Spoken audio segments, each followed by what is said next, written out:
Thank you very much, John Cole. I'm glad to get the opportunity to talk on this very important debate because clearly I agree with some of the points that are being discussed, and I suppose in relation to the firearms and offensive weapons and increase the maximum for penalties for carrying knives, and that has to be, this situation has to be addressed because practically every second day when we listen to the news there's someone stabbed or knifed again around this country, in Dublin and indeed different parts of the country, and it's sad that that there's no checks. I think there should be checks carried out, and knives are steel too. They could have little, the Gardaí could have little,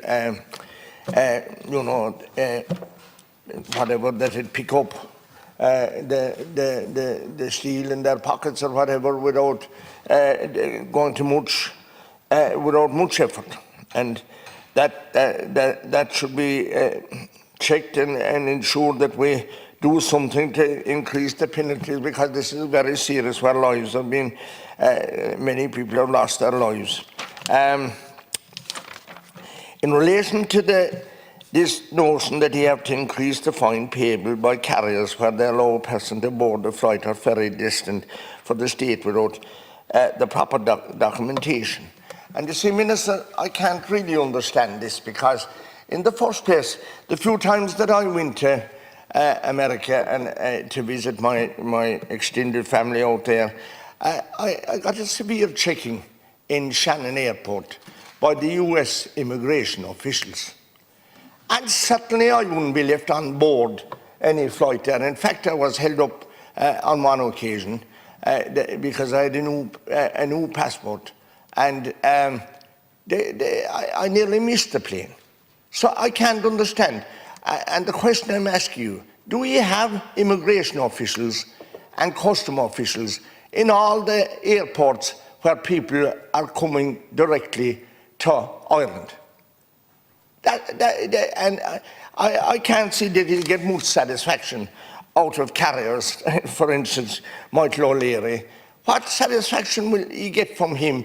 Because the person that lands, a lot of these people are coming without any documentation. That is right, Minister, and don't shake your head, because that is right, and we know that it's right. And I can't understand how these people are left on the plane in the first place. And that's where we need to have people and officials, immigration officials and custom officials, to ensure that they don't get on the plane. And it's not, I don't really think it's the responsibility of the carriers too much at all. It's our officials that are monitoring these people getting on the planes, and if they don't have the proper documentation where they're getting on and where they're heading for Ireland, they should be stopped forthwith. And that's what I'm asking you to do. And I think it's a bit of nonsense thinking that you're going to get satisfaction out of the air carriers when they land here and no document to look at it all, and he said that he can blame them and fine them and increase the penalties. That's rubbish. It's absolute rubbish. And he can't sell it to me, and I don't think he'll sell it to the public at large out there, because like I said to you, I was held up in Shannon Airport. These people should be held up in whatever airport they're getting on coming here if their flights are directly to here. And that's what I'm asking you to do, to start. And I wonder what officials or what capacity you have to monitor these people and stop them from getting on the planes in the first place.